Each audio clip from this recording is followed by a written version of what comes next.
Very special evening. This is a part of the October Gallery's 40th anniversary. The most important announcement I'm going to make is the bar is open throughout the performance. So you it's kind of an informal cabaret style-ish thing. So don't be shy. Be polite, but you don't have to be shy.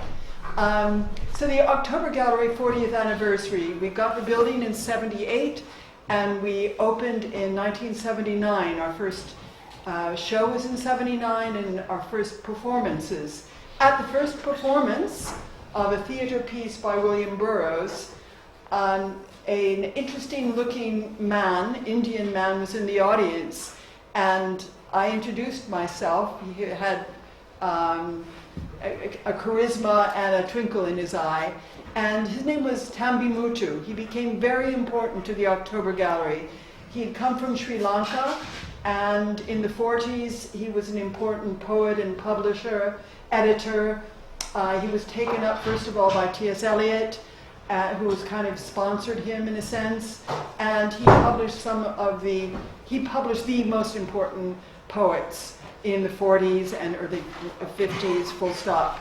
And many poets, he gave them their first chance. And so there was kind of an instant love between Tambi. He saw what we wanted to do with the building, multicultural center, a gallery, art, science, literature, and such. But because of him, these poets were magnetized to the October Gallery, and writers, David Gascoigne, Kathleen Raine, John Cooper Clarke, Jeremy Reed, who's reading tonight, and Lawrence Durrell. It's just kind of, the list goes on. And so we became very known in London for literature, and Tabor and Tabor being down the street, other poets, publishers nearby, of course poets, yes, the Bloomsbury set and Virginia Woolf. So it became a very important strand in the identity of the October Gallery.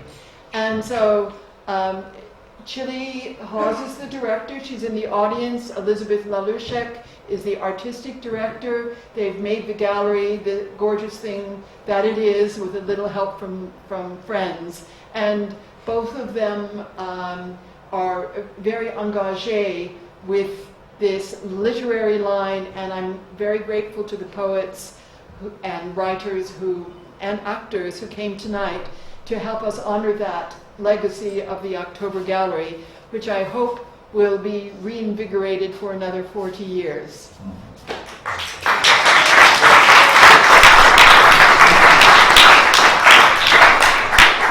So on your tables or nearby, you have these write-ups on each performer tonight, and it's basically in the order they'll be performing. So first is 2 songs.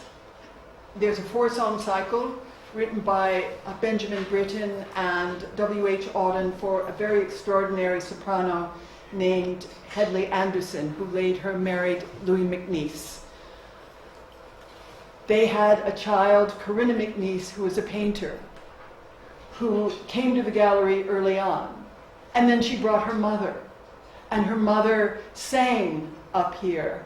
She was an amazing operatic soprano and cabaret singer. She bequeathed her piano, which is an amazing piano that Stuart Pedler is playing this evening. It is an amazing piano, isn't it? Yeah. And so Mateja is going to be singing tonight with Stuart the 4-song cycle, 2 in the beginning and 2 towards the end. So voila.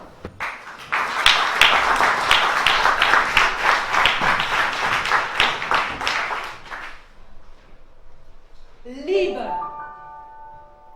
l'amour, amor, amoris. Some say that love's a little boy, and some say it's a bird. Some Some say it makes the world go round, and some say that's absurd. But when I asked the man next door, who looked as if he knew his wife was very cross indeed, and said it wouldn't do.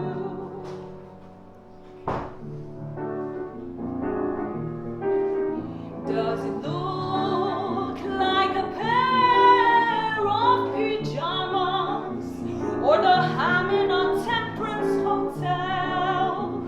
Oh, tell me the truth about love. Does it odor remind one of llamas, or has it a comforting smell? Oh, tell me the truth about love. Is it prickly to touch as a head is, or soft as either down's love? Is it sharp or quite smooth at the edges? Oh, tell me the truth about love. Oh, tell me the truth about love. I looked inside the summer house, it wasn't even there. I tried the Thames at Maidenhead and Brighton's bracing air. I don't know what the blackbird sang or what the roses said, but it wasn't in the chicken run or underneath the bed. Can it pull extraordinary faces? Is it usually sick on the swing? Oh, tell me the truth about love. Does it spend all its time at the races, or fiddling with pieces of string? Oh, tell me the truth about love. Has its views of its own about money? Does it think patriotism enough? Are its stories vulgar but funny? Oh, tell me the truth about love. Oh, tell me the truth about love. Your feelings when you meet it, I'm told you can't forget. I sought it since I was a child, but haven't found it yet. I'm getting on for 35, and still I do not know what kind of creature it can be that bothers people so.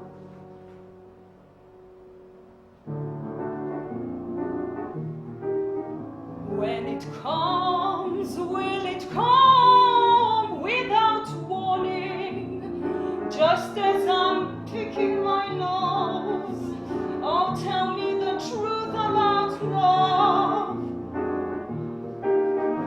Will it knock on my door in the morning, or treading the bus on my toes? Oh, tell me the truth about love. Will it come like a change in the weather? Will its greeting be courteous or bluff? Will it alter my life altogether? Oh, tell me the truth about love. Oh, tell me the truth about love. Oh, tell me the truth about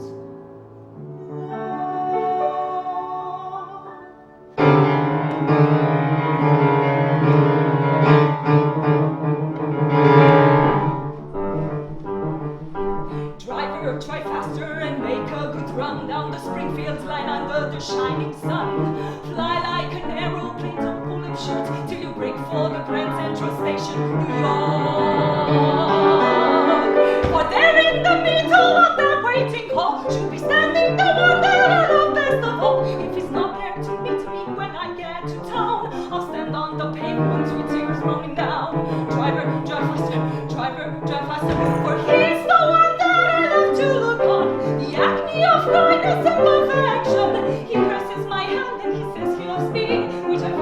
innumerable peculiarity.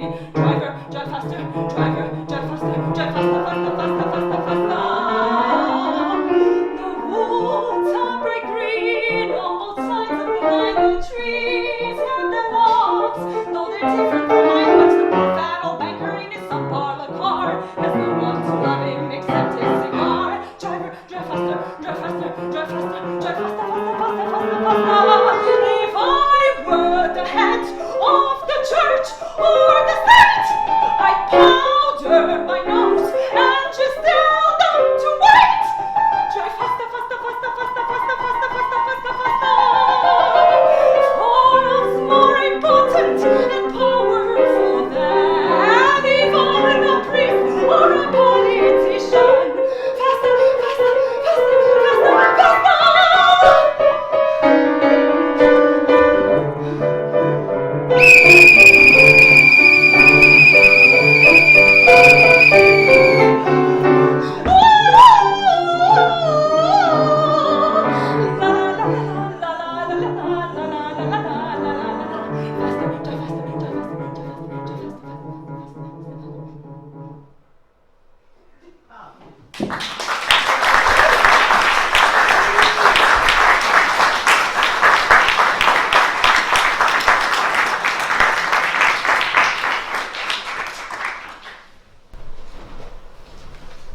One of my first loves was Corinna MacNeice.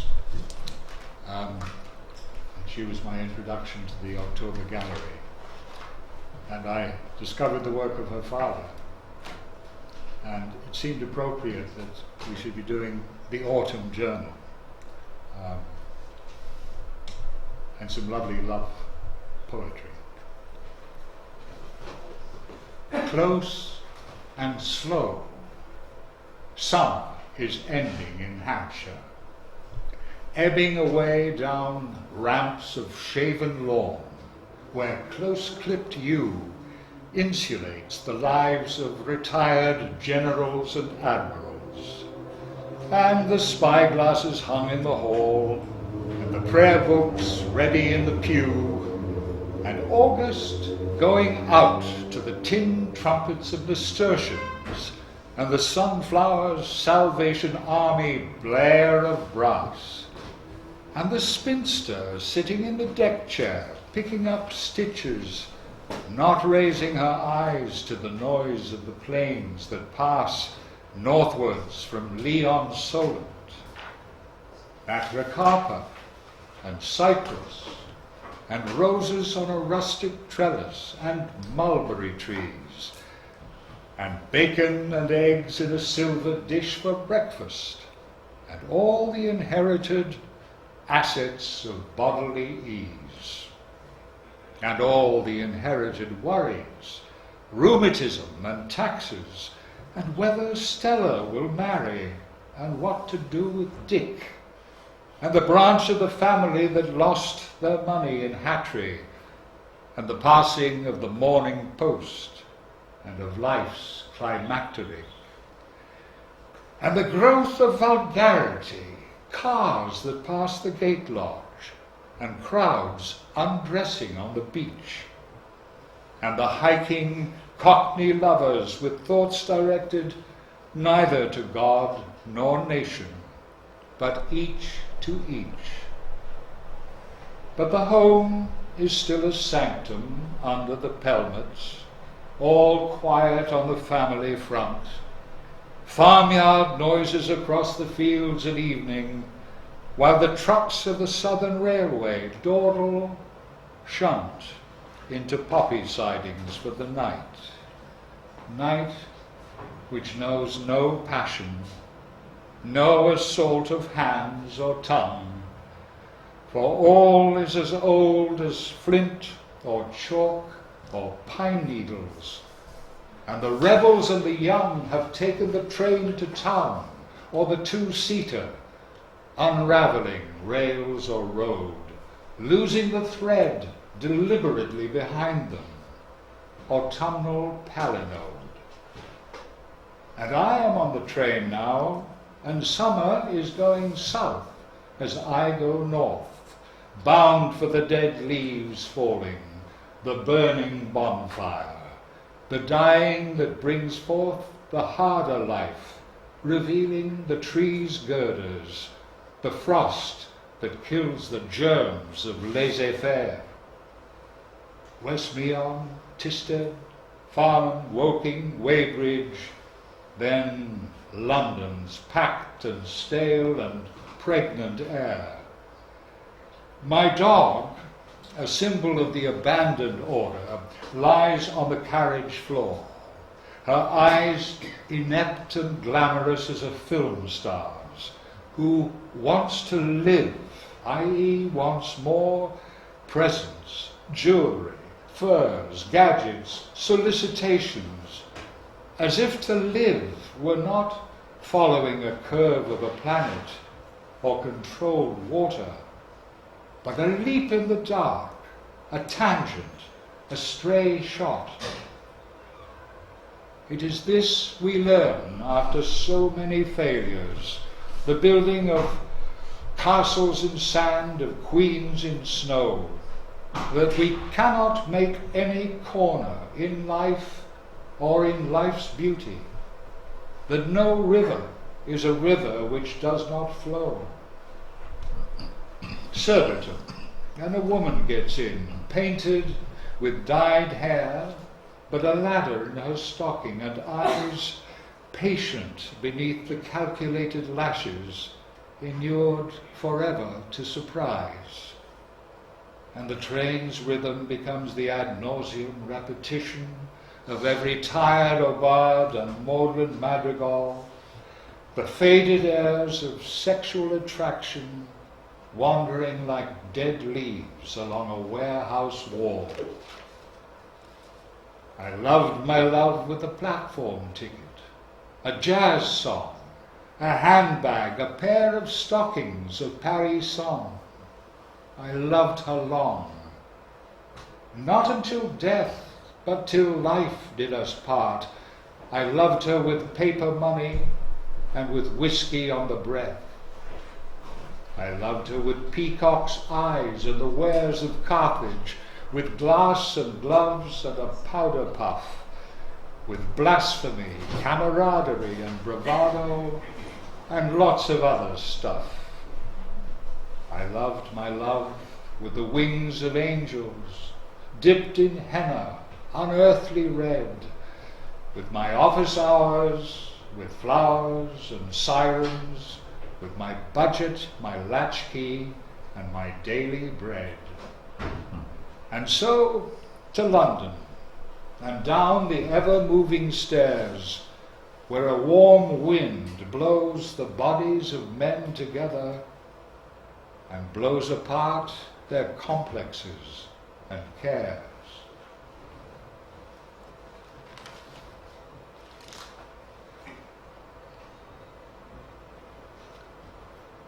September has come, and I wake, and I think with joy how, whatever, now or in future, the system, nothing whatever can take the people away. There will always be people, for friends or for lovers, though perhaps the conditions of love will be changed, and its vices diminished, and affection not lapse to narrow possessiveness, jealousy founded on vanity. September has come.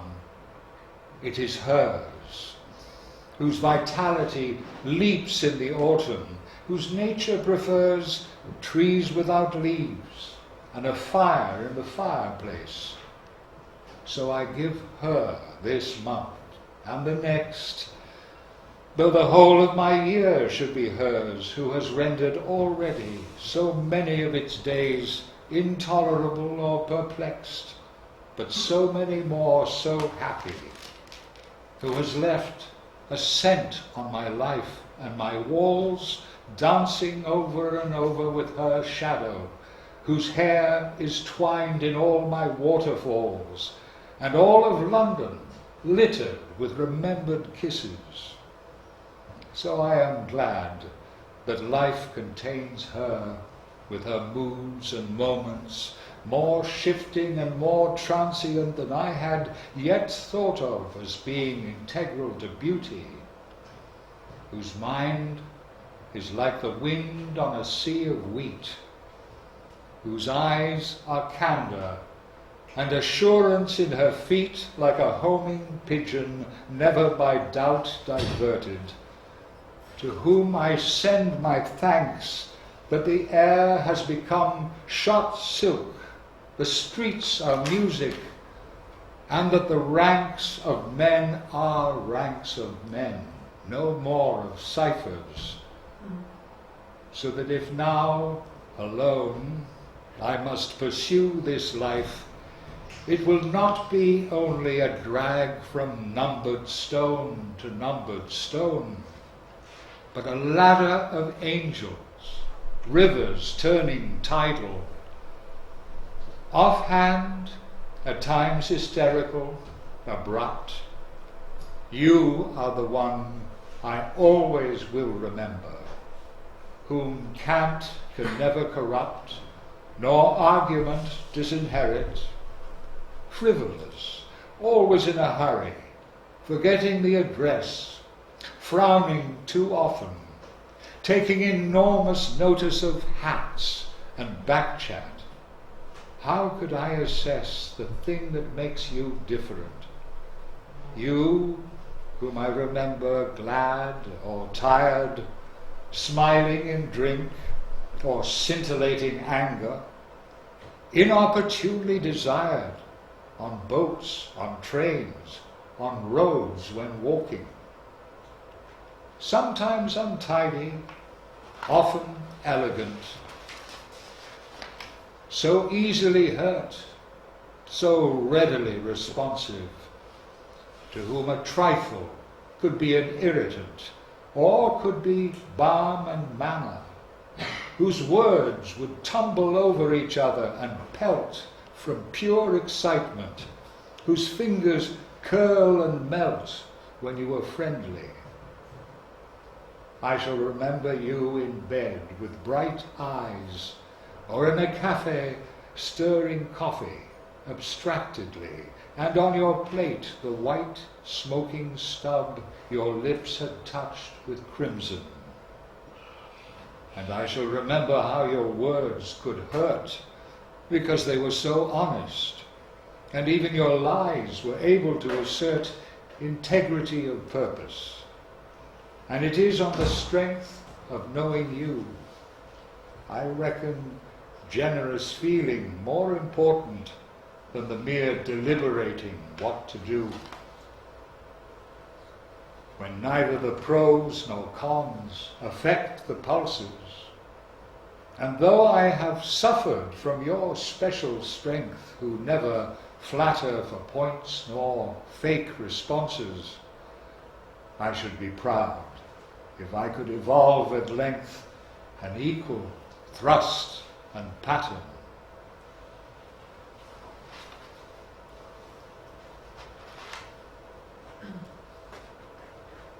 And moving away from the Autumn Journal, I had to read this, and Corinna's and my daughter, Isha, told me it's her favourite of her grandfather's poetry.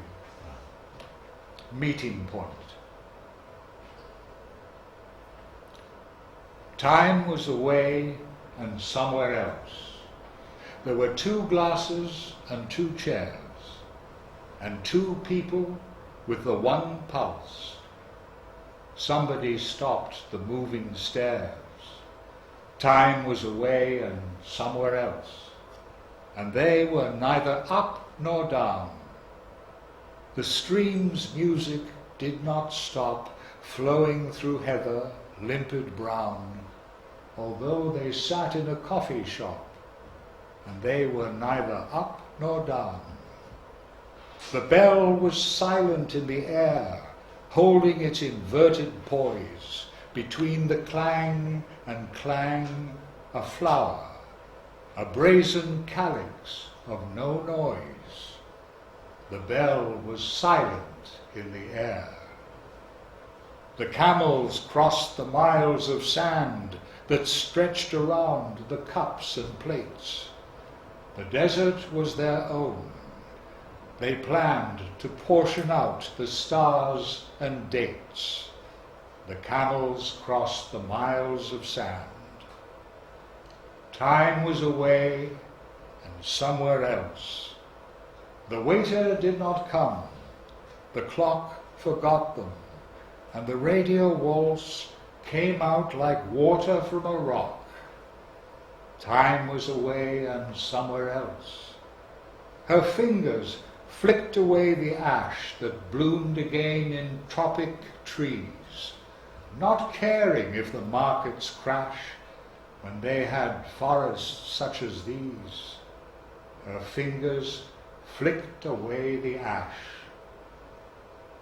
God, or whatever means the good, be praised that time can stop like this, that what the heart has understood can verify in the body's peace, God, or whatever means the good.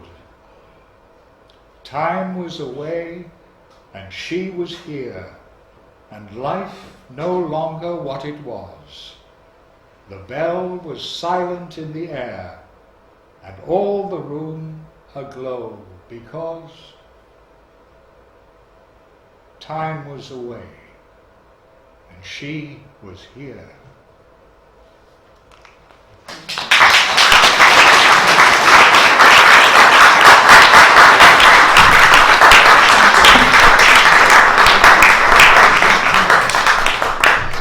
Jay and Fran Landesman were very much fixtures in London. I mean, like illuminated fixtures. They lit up the whole literary bohemian scene there, and they came round the gallery quite a lot. They were just kind of the life of the party, life of London, and we're very pleased to have Cosmo here share his wisdom about love. It's going to be very short. Yes, as well as some lyrics, poems from his mother Fran, who's one of the great lyricists. And when this woman there said, would I like to come and read some of my mother's poetry? I said, are you kidding? It's the most insane suggestion I've ever heard. I said it to myself. I thought, I don't read poetry. I don't know how to read poetry. I certainly don't know how to read my mother's poetry. And then I heard a little voice inside my head go, what would it hurt you to go along and read some of my poetry? And it was her. It was my mother. And she kept nagging me until I finally said, okay, Mother, I'll go and read the poetry. But, it's not my thing, but I'm going to do it anyway. So I'm very pleased to... the idea that I'm up here reading my mother's poetry is just so bizarre. My therapist would never believe it. I'm going to start off with a poem of hers called The If Game. I think it's... My mother's never really called herself a poet. She was a songwriter who engaged what is called light verse. Light verse is a multitude of sins, but I enjoy it, and I hope you will. This one's called The If Game. And before my mother died, we had difficult problems, and I always wished that, I'd been more patient and kinder and whatever. And this poem kind of resonates with me, and I think it might resonate with anyone who's had a kind of complex relationship with someone. It's called The If Game. If you had been, if we had seen, or I knew when, if we had gone 3 years ago instead of then, if I had found the time, if you'd really tried, if I could have seen what you always hide, if we had met, if he had come, if they had said, that plane we missed, if you had found, if I had read, if you hadn't run, if I'd been more free, you wouldn't be you, and I wouldn't be me. My mother wrote a lot about relationships with men. Some of it, I don't know why. It was unusual to read about your mother in such an intimate way. Sometimes it was very, explicit. Sometimes it was very humorous. But here's one I really like. It's called Deeply Shallow. I'm looking for a meaningless relationship with a deeply shallow man. Passion with all its awful fascination skip. This isn't my plan. I'm looking for someone small. I'm looking for some small talk of the smallest kind and a nice light-hearted fuck. I hope it's nothing serious that you have in mind. If so, you're out of luck. Romance is off the menu. True love was yesterday. And if you seek commitment, the answer is no way. I just can't take the sleepless nights and all that shit. I've escaped love's frying pan. Now I only want to mess around a little bit with a deeply shallow. This may be hard to swallow, but I'm looking for a deeply shallow man. And if there are any deeply shallow men in the audience, we'll try and fix you up later on. I'm going to do two more quickly. This is one I just discovered, and it represents a kind of darker side of love, and it's called Love's Eyes. I just found this afternoon.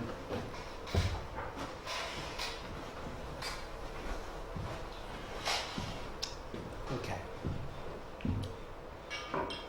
Love comes along with sweet death in her eyes, leading you down to a tunnel of sighs, whispering secrets and old alibis with death in her eyes. Love comes along with a knife in her hands, armed with the secrets of life in her hands, swinging her hips to the beat of the bands, a knife in her hand, singing, "Come here, tonight is the night." Then she blows in your ear, and out goes the light. Love comes along like some god in disguise, opening doors to a lost paradise.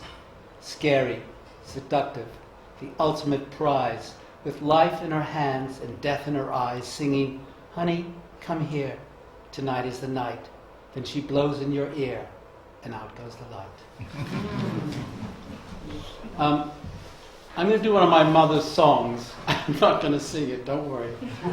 But if you ever get a chance, I would suggest there's a wonderful album called First Take by Roberta Flack. She became sort of a pop singer later on, but she was a jazz singer to begin with. And she has one of the most beautiful voices in the entire universe.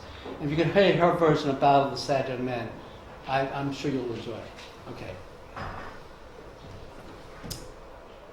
All the sad young... I'm sorry. One more.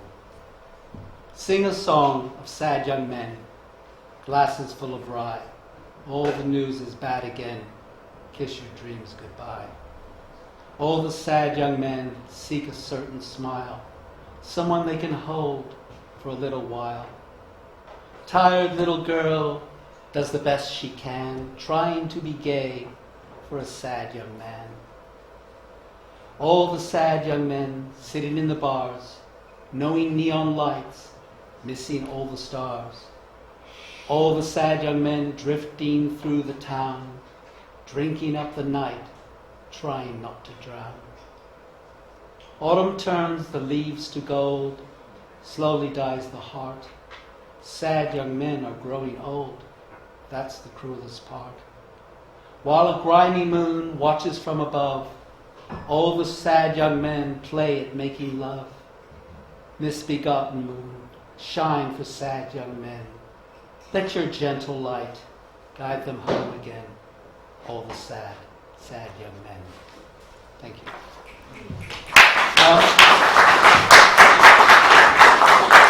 I'm going to do one more. It's called Not With a Bang. My mother died eight years ago, and this poem is a kind of how she imagined she would die. It was very strange. The night before she died, she was getting high with her musician friend Simon Wallace, eating ice cream and writing songs. And the next day I found her on the floor. I wasn't sure if she was dead. And so I said to her, "Mother, you're on in 10 minutes." Thinking she would get up and, if I had said that to her, but she didn't move, and that's when I knew that she was gone. She had such a great rich life, even though she always said that she wanted on her tombstone to be written, it was a good life, but it wasn't commercial. So I'm going to read this last poem out that she did. Not with a bang, but a whimper. Not with a sword, but a pin. That's how the ending will find me, here with my white Gunga Din. Sex, I recall, was enthralling, but there was always a catch.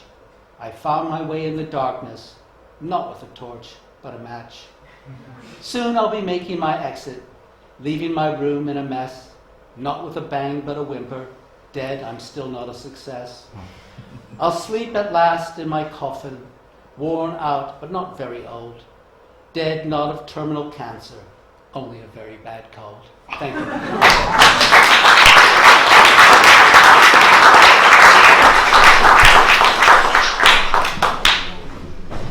Another poem from a dead poet.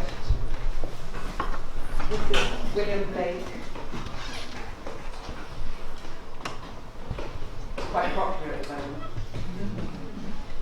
Oh, Rose, thou art sick, the invisible worm that flies in the night and in the howling storm has found out thy bed of crimson joy, and with his dark, secret love does thy life destroy.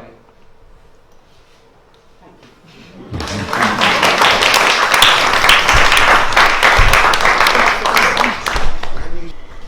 The saint takes the monster to church.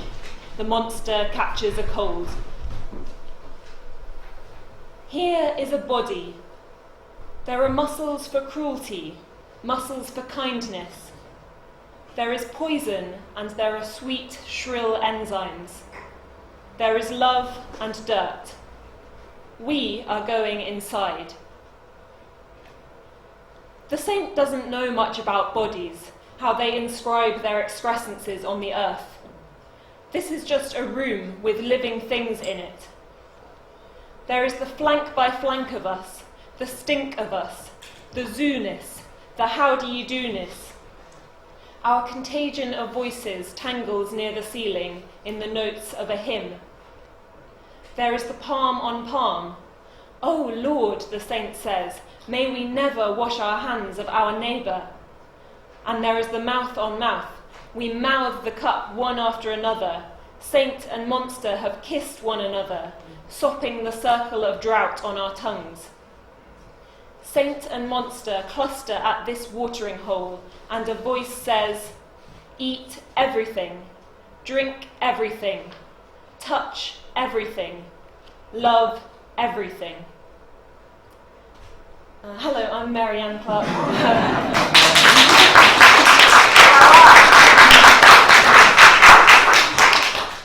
And the poem you just heard is from a pamphlet I'm working on at the moment about saints in the Christian tradition. So I thought tonight I'd do a couple more poems that explore the extremes that a few saints have supposedly gone to to express their love for God. The first one is the Diary of St. Morand, who was a French monk who allegedly fasted through Lent, living on just a single bunch of grapes. And it's divided into 6 entries. The Diary of St. Morand. 1. No, this is not a crisis. It's a seed that sends a root right through the stones and through the soil to nourishment too deep for greed. I'm ready now, I feel, to suffer you, the sufferer at my plenteous feast, always until now a disruption, with your tears and sudden laughter when I looked for praise. You're not beneath, I not above your jeers. I tell you in the vineyards while out walking in thick and flowery dusk, when you're there hidden between the sinews of the branches, stalking. I write my sainthood like the rain, unbidden. You haven't shown by any grand display that you approve. I'll do it anyway. 2. I told the brothers. Jean said I'd have died by Mothering Sunday, latest. Said I shouldn't be so melodramatic. I replied that I'd be subtle, and besides, he wouldn't be called upon to watch me. Keeping body and soul together, not, in fact, my object. To grow beyond the clutter and the clod, he, with clicks of tongue, went off to lunch. Prospect of isolation, part of the attraction. O seed within me, once cut free from slew of tares and briars, grow to satisfaction, until I meet the gardener you knew. No more of fruitless fasts. Might this be how we could begin to know each other now? 3. Like itching out of reach, like thundering fire that eats away the forest and its haze of wavy, nerveless heat. Just like desire and just like rank aversion. These last days I've spent in pacing. Gah, my putrid breath not even sound for psalms. I'm never not about the task of feeling this quick death. Like rebel branches hollowed out by rot, and everything of nothing like the wind, a positive of negative. Banal yet fiercely shocking like an ankle skinned. 1,000 achings cramped in a corral. Your face shines in the grape's reflective skin. I've lost myself out walking. Let me in. I saw I don't know what, and it was Claire, cropped hair, head like a knucklebone, girl who had everything, chose to have nothing. Father loses a daughter, and next thing she's all over the town like a map. What a sight, barefoot and skin drawn tight as a cold snap, all shoulder blades and silence, crouched in the doorways. But when you walked out with nothing but the sacrament, to the edge of town, past the last houses, and stood watching, I thought you were perfect. And when the approaching army saw you, they turned back and ran, without knowing why. Thank you.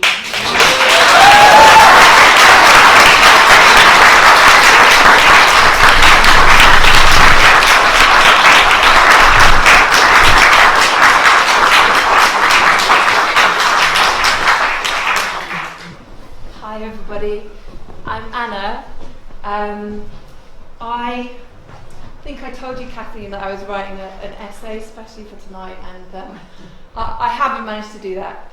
So what I'm going to do is read some short sections from, maybe just this one book actually, because it's a book I wrote longest ago. And so when I was on the train coming in, I was thinking this is actually the one that feels freshest. So it's set in 1920 in London, and it's about the aftermath of World War I.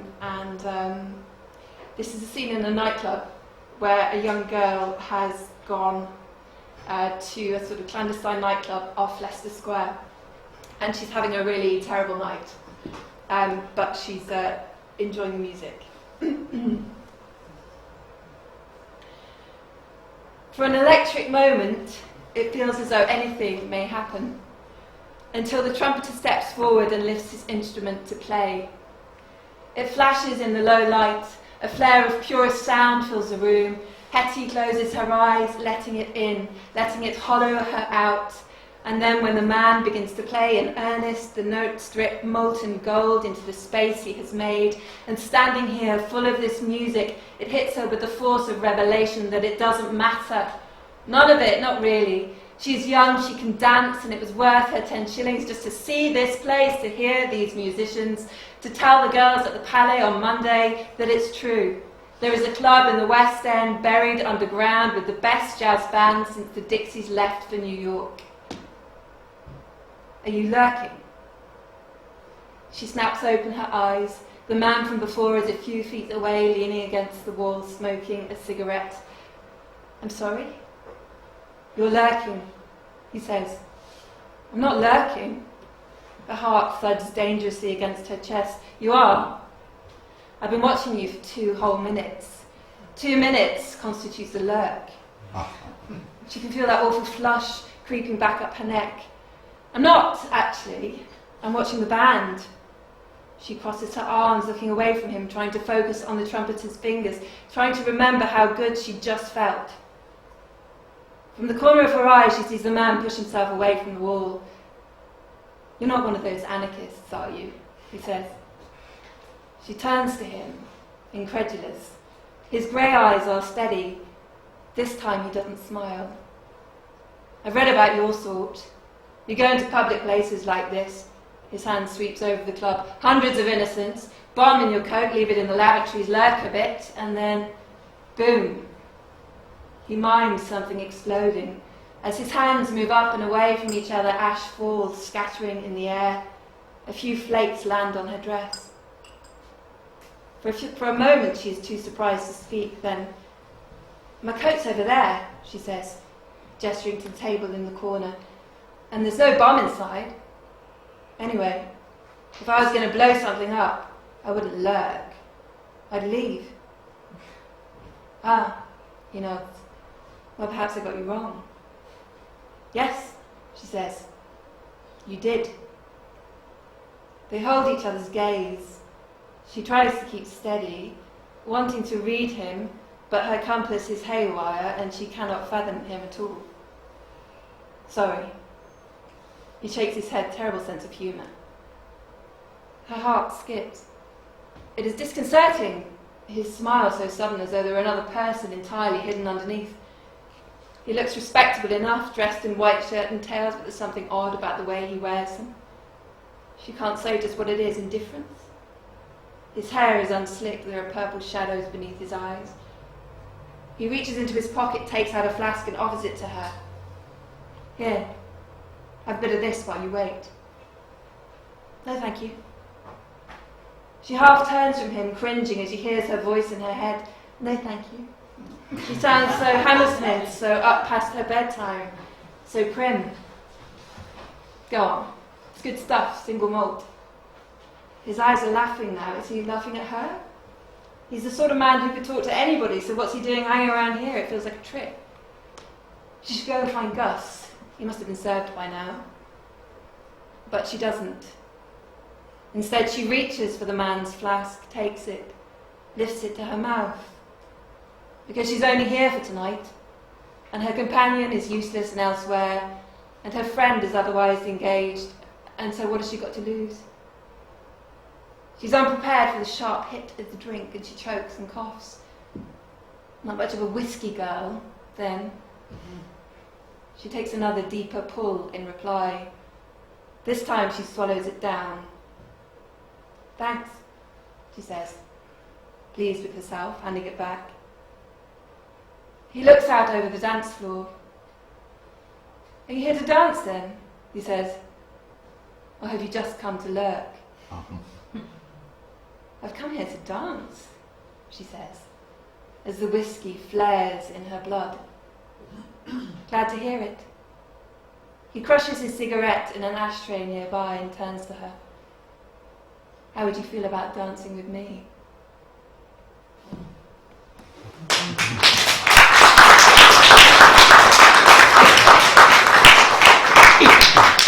And then I was going to read something else, but I was coming into Victoria Station, and I thought I'd read this actually. So this novel follows the. It's a story of three women, but it also follows the journey of the unknown warrior from northern France to his burial in Westminster Abbey in London in November 1920. And it was an extraordinary thing. I knew so little about it before I started researching this period, but this is a segment where we see the train that came from Dover with the body of the unknown warrior come to Victoria Station. And there were so many people waiting at Victoria Station to see this body. As you'll see, they stormed the platform. There were so many people who hadn't had a funeral for the man that they had lost, be it father or brother or lover or son.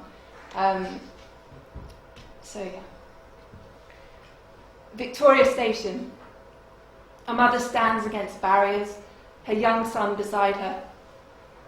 She has been here since 8 o'clock this morning, determined to get a decent view. She has. She can see the empty platform that the train will come into, platform 8, by the Buckingham Palace Road. Since she read about it in the papers, she has been determined to be here, to bring her son to see his father. Her boy is almost 4 now and looks just like him. The same blue eyes, the same strong brow. She met him when she was 15. They were married 2 years later. He went away 2 months after that. Their son was born when he was away in France. She went and had a photograph taken, holding their baby up to the camera. She knows he had the picture on him when he died because she was sent his things. They arrived with the postman, a parcel of bloody uniform, and inside the jacket a bundle of her letters and the photograph of her and their son. She was horrified, incredulous, putting her baby in the garden and locking the door. She rinsed the uniform, soaked the blood, but not too much. She wanted it to smell of him still. Then she dressed a tailor's dummy in it. She keeps it beside the bed. It's been hard to keep her son amused for the long hours they've waited. They've played all sorts of games. She's told him all about his father, all the stories she can think of. Whenever her boy has needed to pee, she's held him up over the barrier so he could do it on the platform. She got some funny looks for that. But she wasn't prepared to let go of her place, and as the day has worn on, everyone started to do it. Most of the men have had a go. There was even a woman who squatted on the ground, her skirts ballooning like a strange sea creature. But all around her now, she can feel the crowd stirring. The train is coming. It's time. She gathers her son, and he puts his arms around her neck. He's coming, she whispers. Daddy's coming now. The boy looks around him. Where is he? Where? Shh. She strokes his head. He's coming on the train. The train approaches and there's a moaning in the crowd, and then they start pushing, jostling from the back, and the woman is pressed hard against the barriers and someone screams, "Stop it. There are children here, stop." The woman holds her boy tighter, the pushing gets harder. On the other side of the barriers, officials move with clipped, hurried purpose, and as the train pulls into the platform, the barriers fall and the crowd swarms out. At first she can see nothing, just smoke and the steam which billows high to the roof of the station, and then she sees it. The carriage. There's an electric light inside, and some of the young men are trying to climb up onto the carriage roof, and everything is chaos. And all around women are sobbing, loud and unrestrained.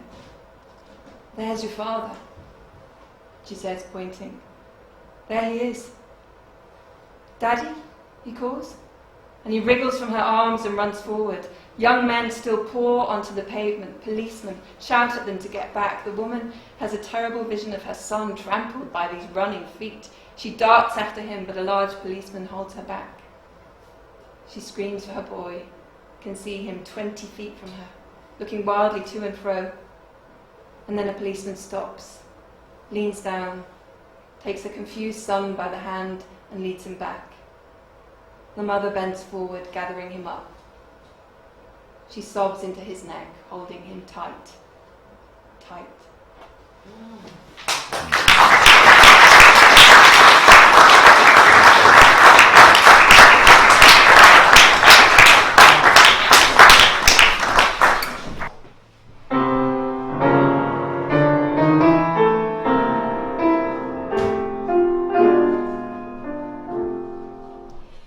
Oh, the valley in the summer, when I at my job, beside the deep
round tambourine, 10,000 miles deep in a pit there I lay.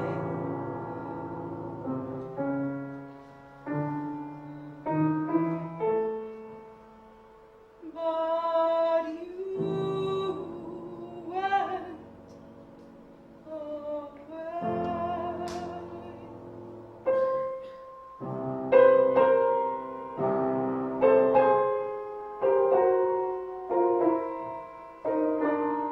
Stop all the clocks, cut off the telephone, prevent the dog from barking with a juicy bone, silence the pianos, and with muffled drum, bring out the coffin, let the mourners come, let aeroplanes circle, moaning overhead, scribbling on the sky the message, love is dead. Put crab bows around the white necks of public dogs. Let the traffic policeman wear black cotton gloves. He was my north, my south, my east and west, my working week and my Sunday rest, my noon, my midnight, my talk, my song. I thought that love would last forever. I was wrong. The stars are not wanting now. Put out everyone. Pack up the moon and its mantle the sun. Pour away the ocean and sweep up the world. For nothing now can ever come to any good.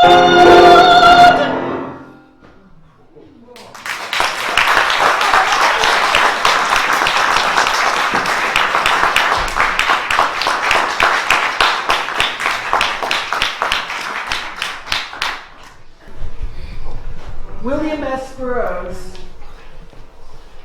was very much associated and is associated with the October Gallery. One of the first performances we had here was in the room next door, Theatre of All Possibilities, adaptation of deconstruction of the Countdown.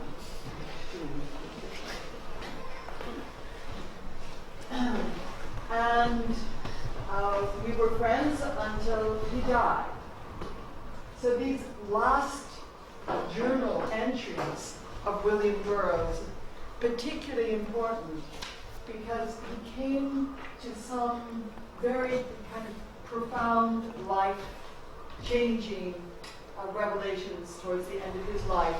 He would read books on NDE, near-death experiences, and he had a very profound appreciation for the theme of our evening, which is love, which you will see from the last journal entries before he died. His wife, Joan, was very dear to him. She died in the early 50s. His next great loves were his cats. This is at the end of his life, in his 80s. Their names were Fletch, Ruski, Calico. You'll hear their names. He also mentioned someone associated with the gallery by the name of Felicity Mason, who was a teacher of the Michael Chekhov theater method and was very much here a lot in those days with William Burroughs and Brian Geisen. So this first entry is from July 27th. Then we had the next days of his life. Mother said about Joan, she was just like a tigress. Said so, and said no to any enforced confinement. She was right there, and other wheres and theirs. What can I say? Why, who, where, when can I say? Tears are worthless unless genuine. Tears from the soul and the guts. Tears that ache and wrench and hurt and tear. Tears for what was the way Fletch used to run into the front room and get under the bed, and now, well, I don't have to keep the door closed now, my Fletch. It hurts, these pieces of myself and Fletch, like phantom limbs, putting out the feed bowls, only need 2 now. Oh, my Fletch, my Spooner, Ruski, Calico. July 28, 1997, Monday. The doctor needed more blood from me for his tests I gave this morning. If one is immortal, imagine the pain of loss again and again as others die. So one has comparative immortality vis-a-vis his cats. Note that the most painful tweezers are delivered by annoying bits. The way Fletch streaked into the front room and got under the bed, he'd never do that again. The way Calico used to scream in the afternoon. Those cries will never be heard again. They will never annoy me again. Imagine, that is, see, look at, centuries of that. For what? Or who? And sauter pourquoi? Why? Yes, no, why not? Last words of Tim Leary, why not? July 29th, 1997, Tuesday. Good shooting. July 30th, 1997, Wednesday. Reading Titanic by Charles Pellegrino, page 18. What is an experience if it is not shared? Did it even happen? It takes another person to form a postcard with cute kittens. Falls into wastebasket. Must have slid down. Slow. Experience. As a screen. That is why God had to create. Otherwise, a centipede can be seen as a test upon which love, like St. Francis used to make, would shatter. There must be a place of failure. What life can survive an atomic blast? Psychoanalysis is an attempt to diffuse an experience by sharing. That is, by making the experience real enough to kill it. Hardly ever works. Atom bomb is the ultimate soul killer that vaporizes all.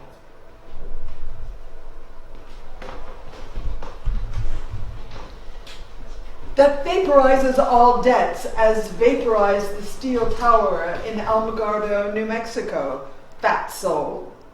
Our vegetable love will grow, vaster than empires and more slow. No idea where or why that quote came from. Know the whole poem, of course. Brain littered up with old bits and pieces. Pieces of 8, screamed the parrot. Wouldn't you, if you were a parrot, had learned how? Felicity Mason, describing me to someone holding tickets I needed. When you see someone who looks like the saddest man in the world, that's him. How can a man who sees and feels be other than sad? To see Ginger, always older and weaker, the price of immortality, of course. Well, you shouldn't have thought of those things. I did. Thinking is not enough. Nothing is. There is no final enough of wisdom, experience, any fucking thing. No holy grail, no final satori, no final solution, just conflict. Only thing that can resolve conflict is love. Like I feel for Fletch and Ruski, Spooner and Calico. Pure love. What I feel for my cats, present and past. Love. What is it? Most natural painkiller that there is. Love.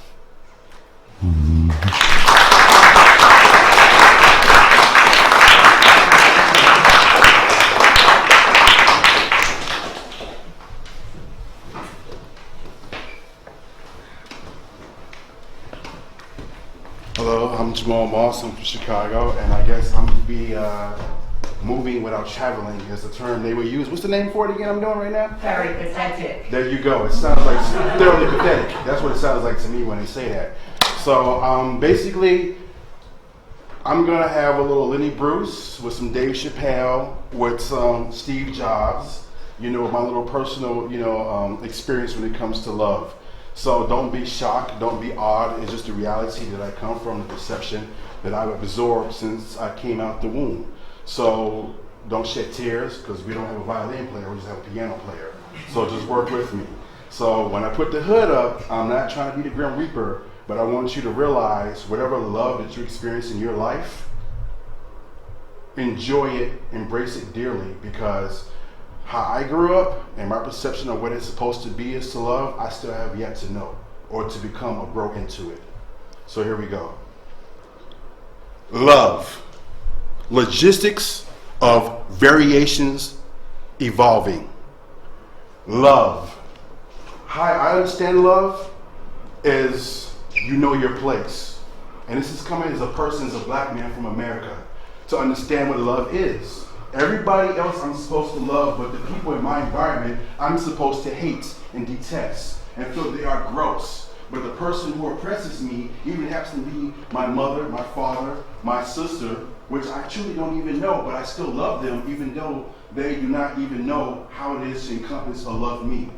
I am the type of individual, when I walk out my door, I'm supposed to love the popo. You know what I'm saying?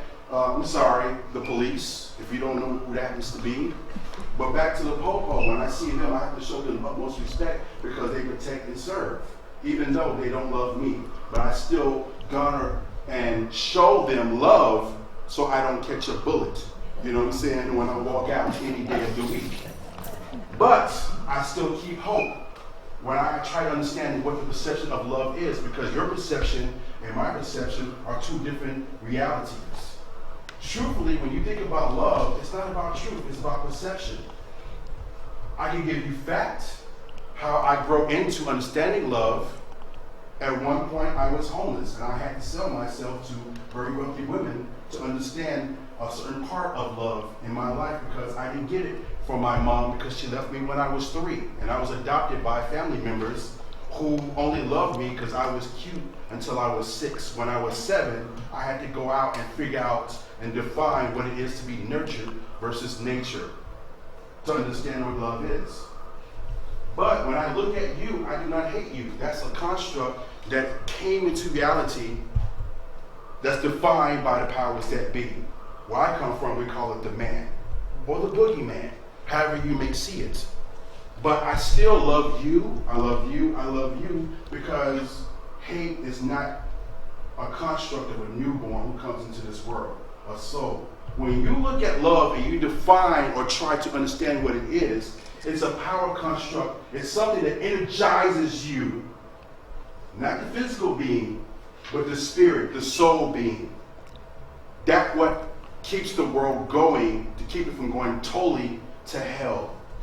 The thing is, we all do not ascend. I learned this from the ancient masters and ancestors, and the wisdom teachers who I evolved around, because I did not have the parents, the tutelage, or the knowledge. So I reached out. I deeply reached out for anywhere I could find that knowledge to become a better being.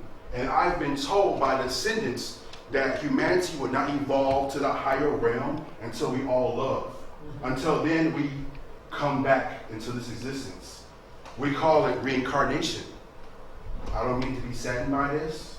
That means you have to step your game up with love so we can get off this damn planet and evolve and go to heaven. But the thing is, the twisted, how they say, the twisted vernacular that I use, don't feel sad for me, because any negative thing that ever happened to me in my life, I twist a negative into a positive.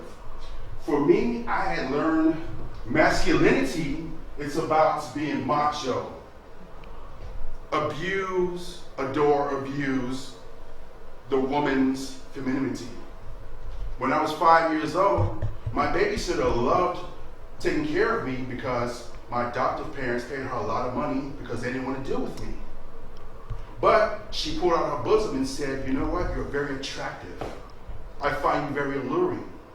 Here, you don't know your biological mom, but I can be this sexual surrogate that can feed you and nurture you in a certain twisted way.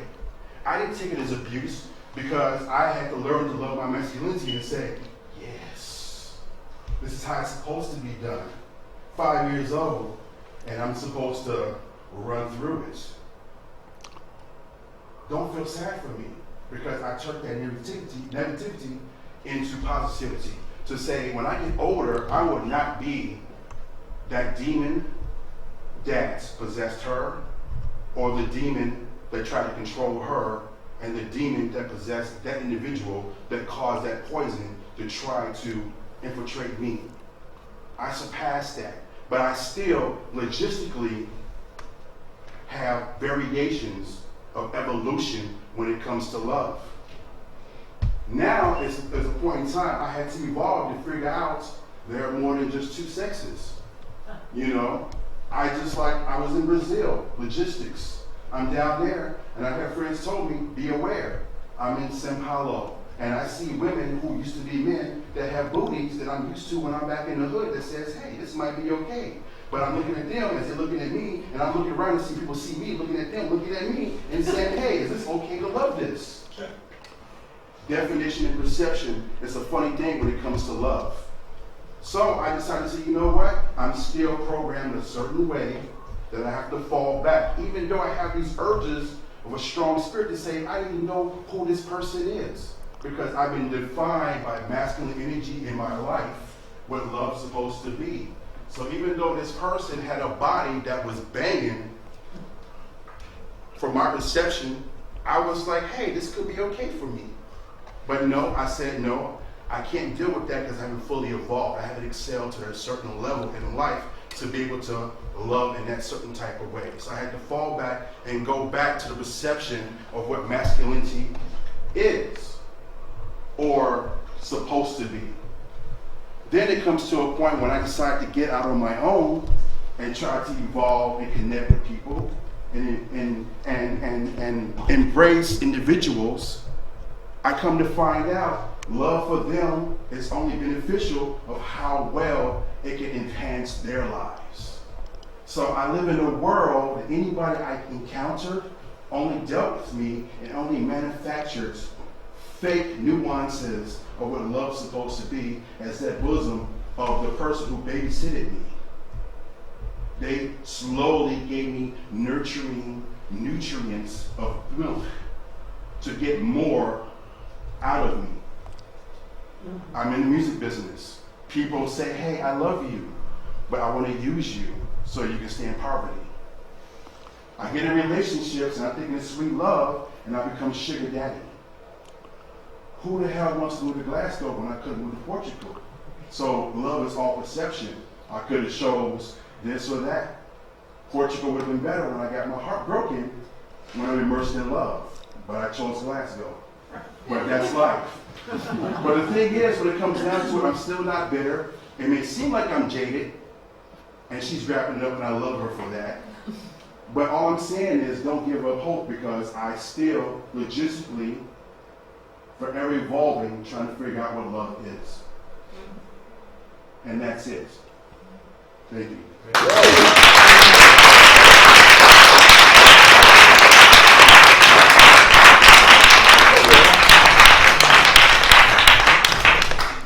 This is a poem called Nifty Jim.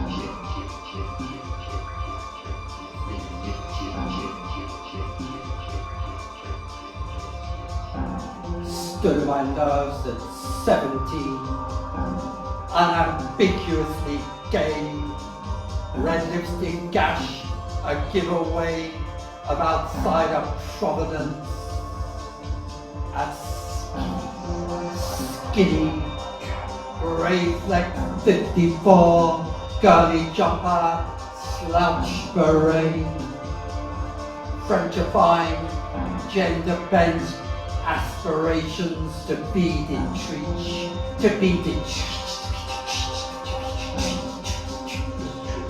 faced him, the lipstick hitting in, first man I'd seen in public dare, common outrage in our town, small screen, provinciality, his leather shoulder bag spilling, kleptomaniacal whore, indeterminate fistfuls, makeup, lighters, paperbacks, random hits as compensation for being solo in the day, a window shopping fugitive. The sky was like a bottle fizz. An opalescent cloudy churn in underlying racy blue. The harbour cove where we stood, echoey with voice delay, bouncing around the grungy. Something opened out in me. That ordinary school afternoon, doorway complicity. He loaded me with trashy stash. And years later, learning his name, the thin thief, nifty Jim, detained for kleptomania. I read headlines, man in red lipstick stole back.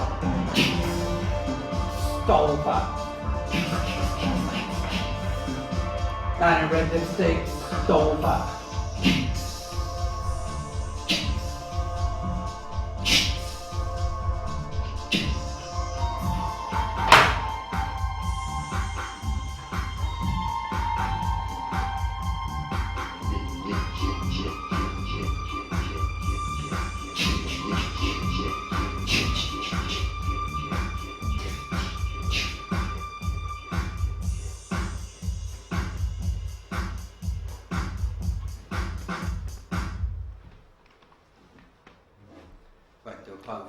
Writing outside. I write all my books outside, so this is dedicated to all the very strange people who have cussed me.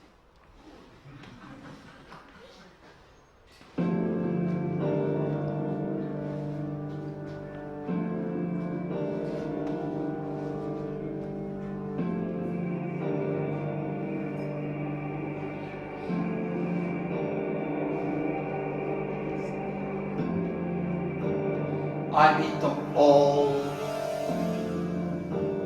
Anomalous strangers, aberrant, inquisitive, abnormal. Drawn to me like his Chinese characters, I manipulate with ink into Zen as word partners. You've got one up on me, for writing on the streets, self-exposure, a species of indulgent criminality. And what I live from you is aspects of your personality. The jewel-like strands, the dirty stuff that's sweet.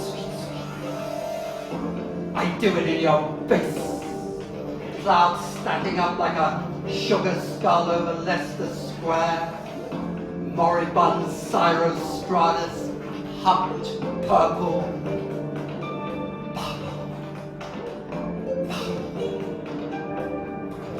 I get my friends like that.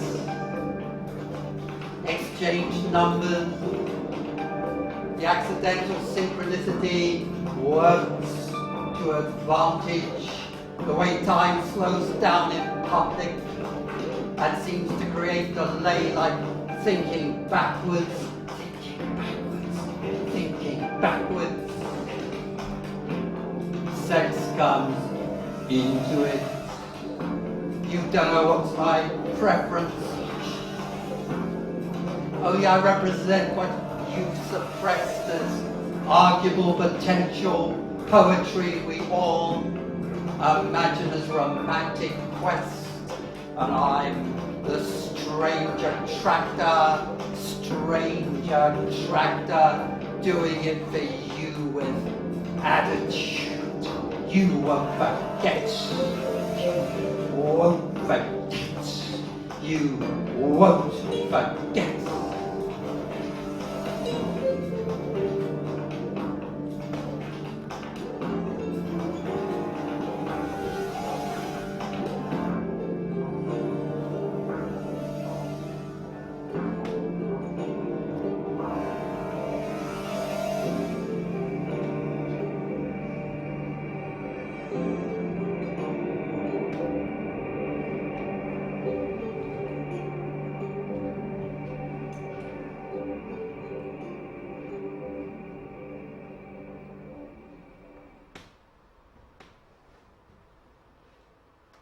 Our next poem is for Derek Jarman, great hero of ours, called Dungeness Blues. Before I start, I'd like to thank enormously the lady who read Blake's Sick Rose so fantastically. Thank you deeply for that. It's one of my favourite poems. Thank you so much.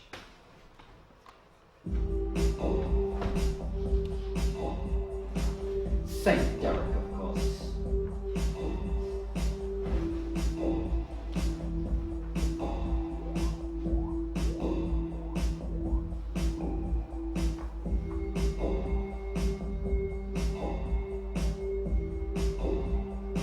Stands by the track,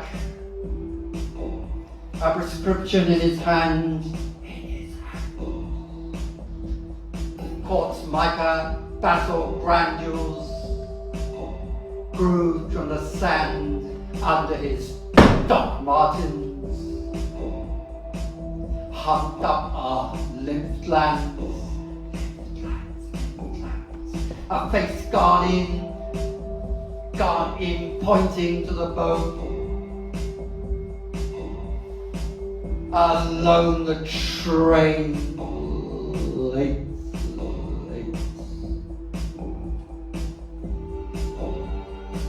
The clouds signposting rain, oh, if he had a date. Or moment of hope, round as an orange of life. Expectancy, life expectancy. to recharge his aura with rainbow bands. He's singing his lyric into the light, into the light. Right in himself, not.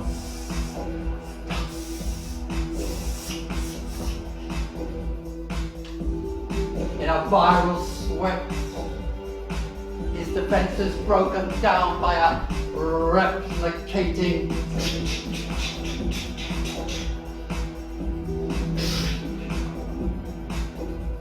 copied in his cells.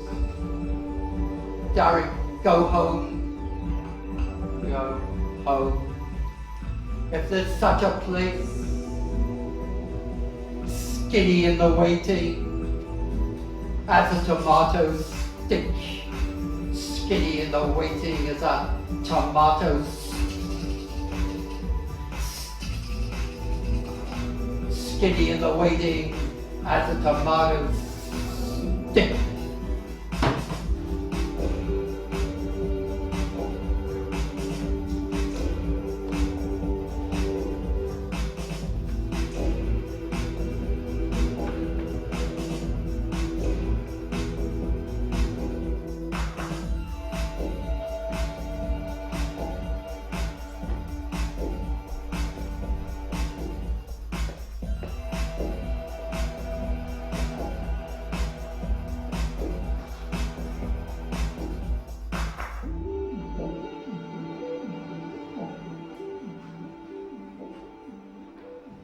Halfway throughout that, I'd like you all to give some applause to Mr. Jerry MacNeice.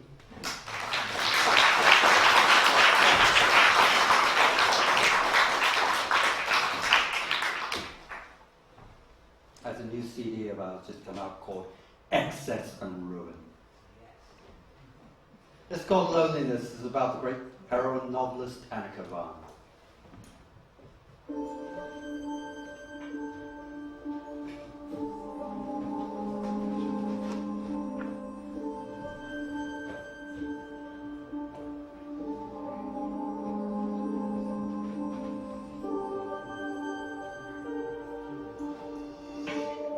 Writing writes me autonomous loop,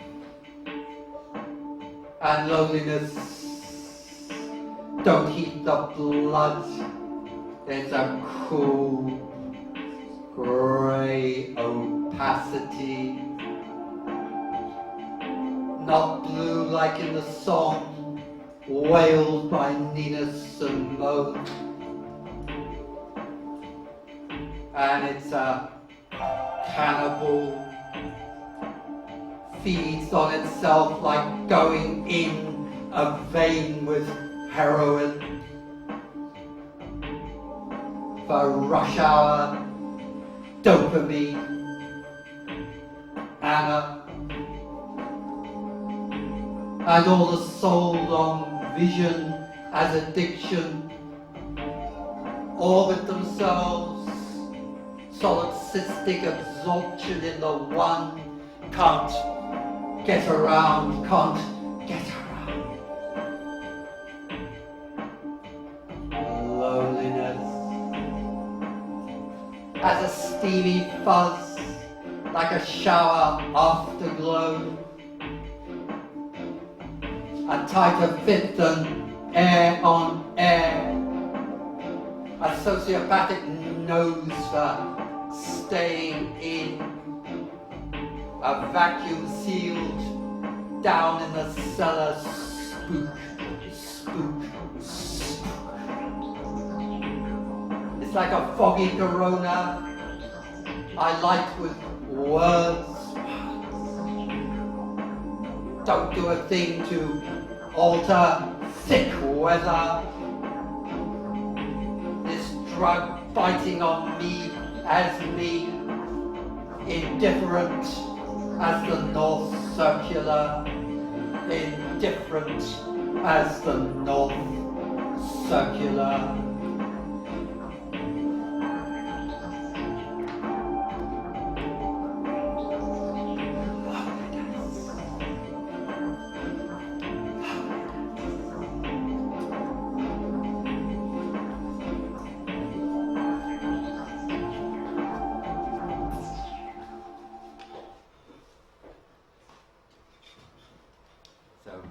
two more for you. This is called Poetry Bandit. The music is so beautiful.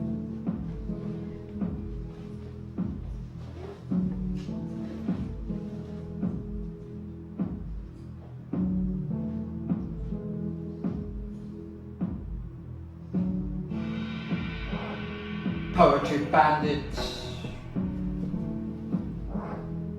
Chase the formula along the foggy mall.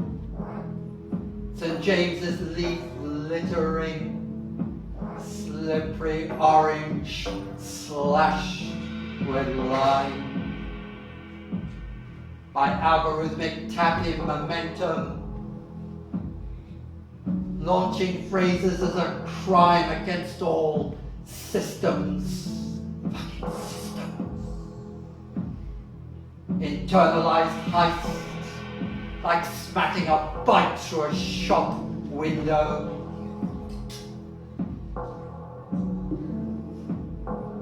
My writings, real letters to real people who live like sitting on window ledges. I don't like normal. It's accidental or deviated, attracts. If you're free, we'll get together for sex or disturb another drug-induced reality. With sci-fi directives, the park's too cold, its colors clash for strong identity. Remember Joe. You work behind the bar, pushing out champagne bottles after hours to friends on Dean Street. From the pub cellar, a second income, pink champagne, not white. It fizzed across our palates like a star.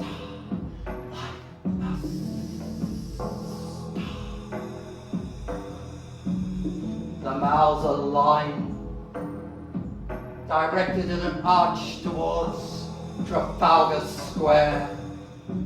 My body launched along it. Energies directed there faster than I'll ever be. All the way. A diamond glitter dazzles in the air. A diamond glitter dazzles in the air.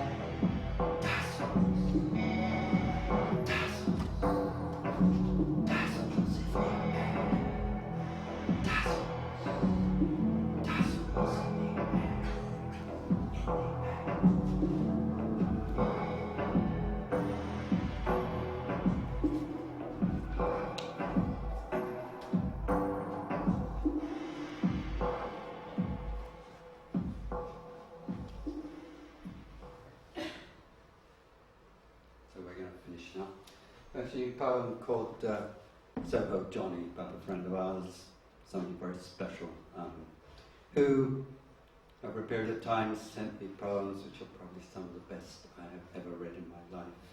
I've read masses of poetry. And John's poems were quite extraordinary. I published in a little book called The Angel on the Threshold, which is a quote from my favourite singer, Mark Auden. Mark contributed a CD to this book called Piccadilly Bongo. This is Soho Johnny.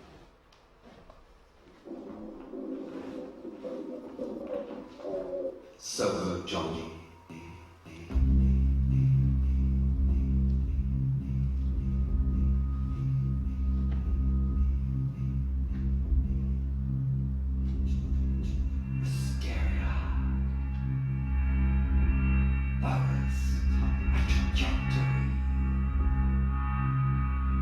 Tassels lipping like dust. Outside my basement, NW3.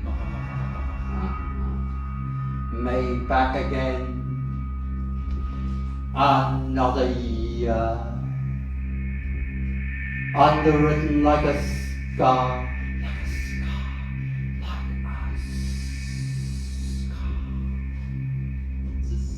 You missing, missing, and your viral load at last, contact optimal, HIV and drug-induced psychoses, wiping your system, you offline. Anonymous as the concourse at Piccadilly Circus Underground. Your poems, feed me gritty craft. 2 books from a cooperative signposting. Your subversive youth,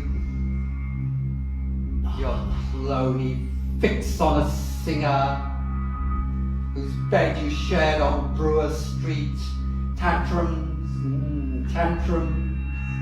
and karaoke scenes, each who knives at you, in between diva spectaculars recording vermin in ermine.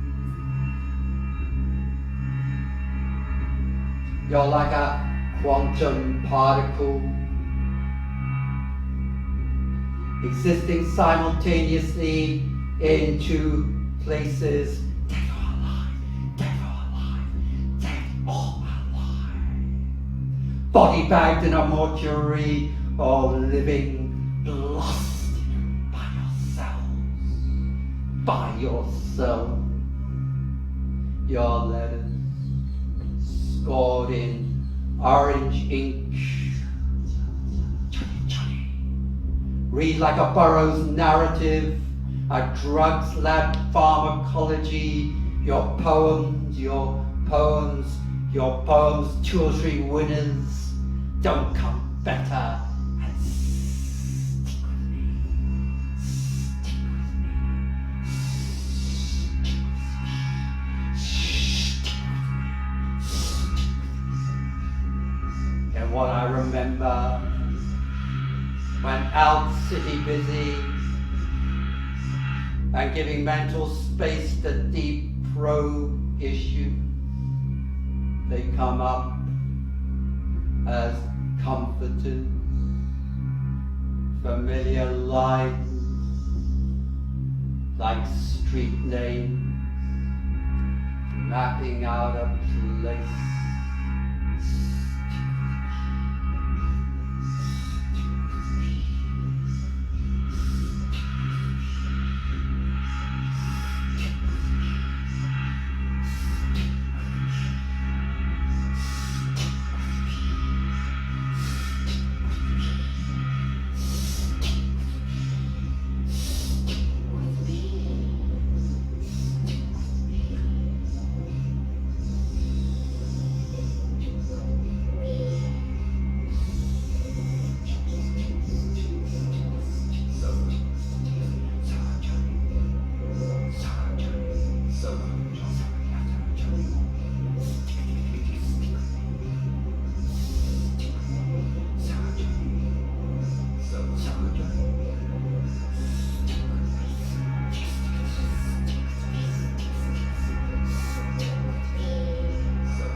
Stick with me.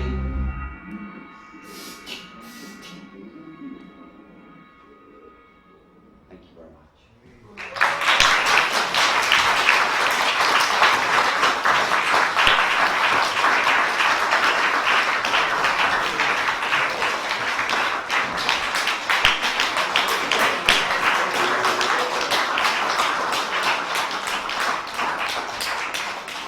Thank you very much. If you look on our website, we perform all over the city quite a lot. We're the only genre who uses this method of music and poetry. Thank you all very much for your comments.